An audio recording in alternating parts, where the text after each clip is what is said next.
उत्तर भारत में अंबरगढ़ नाम का एक राज्य था। राज्य के शासक का नाम माधव सिंह था। रत्नावली उनकी रानी थी। वह बहुत मधुर स्वभाव की थी, जो सभी के साथ आदर से पेश आती थी। रानी दयालु थी और अपनी सेवा करने वाले सभी लोगों का ख्याल रखती थी। इन गुणों के कारण वह बहुत लोकप्रिय थी और अन्य लोग उनका सम्मान करते थे। एक बार एक असाधारण घटना घटी। रात का समय था, ठंडी हवा चल रही थी।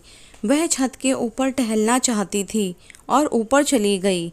वहाँ एक अजीब दृश्य उनका इंतज़ार कर रहा था, जिसने पहले तो उन्हें चौंका दिया। रानी की प्रिय दासी वहीं आंखें बंद किए बैठी थी। उसके आंसू बह रहे थे, जैसे टपकती छत से पानी। रत्नावली ने पूछा, प्रिय प्रिय, तुम क्यों रो रही हो? प्रिय दासी, तुम क्यों रो रही हो? मुझे बताओ, मैं तुम्हारी समस्या का समाधान करने का प्रयास करूंगी। जवाब में दासी खिलखिलाकर हंस पड़ी और फिर वह बोली, हे रानी माँ, मुझे कोई भी चीज़ परेशान नहीं करती या कोई समस्या मुझे परेशान नहीं कर सकती। आप जैसी दयालु रानी के होते हुए मुझे किस बात की चिंता या दुख हो सकता है?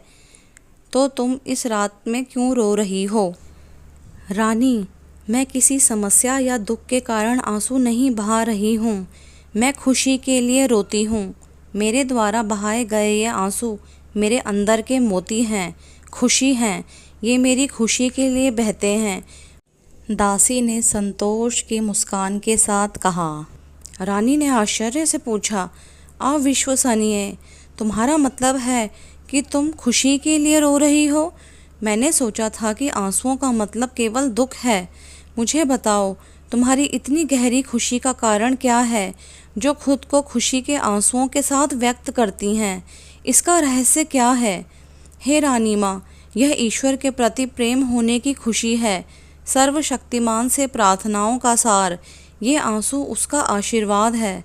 सचमुच, क्या भगवान की भक्ति और उनसे प्रार्थना करने से इतना शुद्ध आनंद मिलता है? क्या तुम कृपया मुझे सिखाओगी ये कैसे किया जाता है, हे दासी? दासी ने शांति से कहा, भूल जाओ हे रानी माँ, यह बिल्कुल अलग क्षेत्र है, एक अलग रेखा है। शुरुआती रास्ता बहुत कठिन और कांटों से भरा है।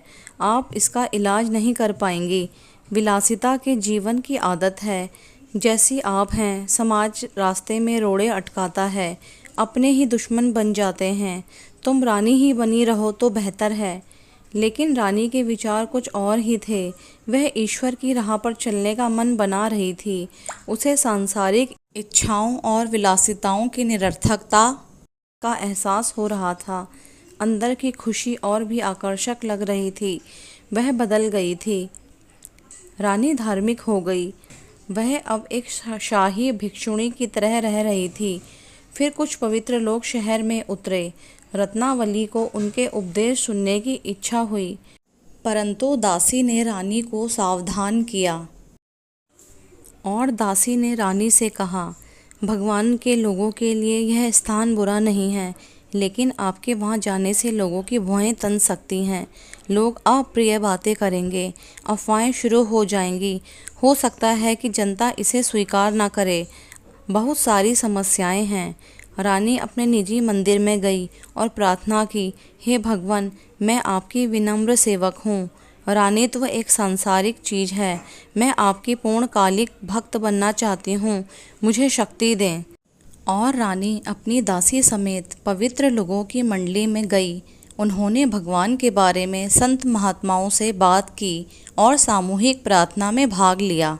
रानी का धर्म की ओर मुड़ना और पवित्र लोगों के साथ मिलना जुलना शहर में चर्चा का विषय बन गया।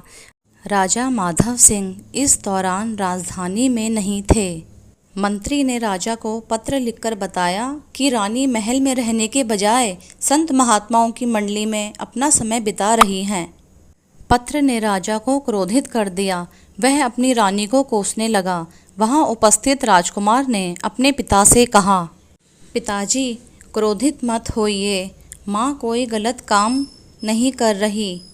राजा ने अपने पुत्र को ध्यान से देखा और पाया कि उसके माथे पर तिलक है और गले में पवित्र मोतियों की माला है।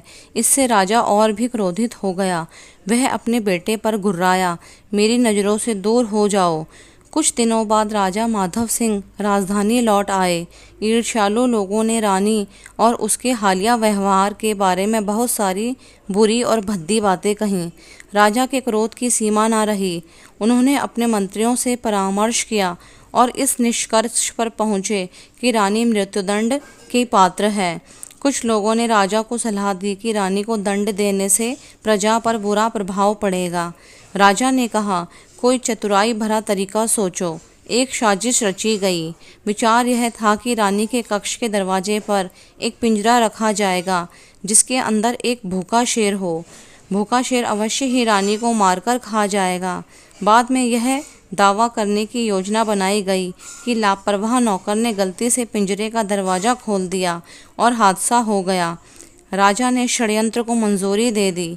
रात के समय भूखे शेर वाला पिंजरा रानी के कक्ष के दरवाजे पर रख दिया गया और दरवाज़ा खोल दिया गया। शेर अंदर रानी की ओर दौड़ा। वह अपने मंदिर में भगवान की मूर्ति के सामने बैठी थी। रानी ध्यान में बैठी हुई थी और उनकी आंखों से भक्तिमय आनंद झरझर बह रहा था। शेर को देखते ही दासी चिल्ला उठी, रानी माँ, शेर! रानी सर्वेक्षण करने के लिए मुड़ी और शांति से बोली, नहीं, मुझे कोई शेर नहीं दिख रहा। यह शेर की आड़ में भगवान है। शेर रानी के सामने ठिठक कर खड़ा हो गया। उसने पूजा की थाली उठाई और शेर की पूजा की। उसने रूंधे हुए स्वर में कहा, भगवान, आप अपने भक्तों को कई रूपों में दर्शन देते हैं, इसलिए आपने शेर के भेष में मुझसे मिलने का फैसला किया। आपकी दयालुता के लिए बहुत बहुत धन्यवाद। आप जानते थे कि मैं हमेशा से शेरों की प्रशंसा करती हूँ। माधव सिंह अपनी बालकनी से यह दृश्य देख रहे थे। राजा तुरंत एक बदला हुआ व्यक्ति था। रानी का चेहरा शांति और मुस्कान के साथ चमक रहा था। राजा उसके पास आया और हाथ जोड़कर प्रार्थना की, हे देवदूत, हे रानी, मुझे क्षमा कर दो। रानी अचानक जाग गई। उसने अपनी आंखें खोली और बहुत देर तक राजा की ओर देखती रही। वह बोली, केवल ईश्वर ही तुम्हें माफ़ कर सकता है। मैं तुम्हारे लिए प्रार्थना करूंगी। कुछ समय बाद राजा भी धार्मिक व्यक्ति हो गया और रानी का अनुयायी बन गया। उसने रानी की इच्छा अनुसार शासन किया।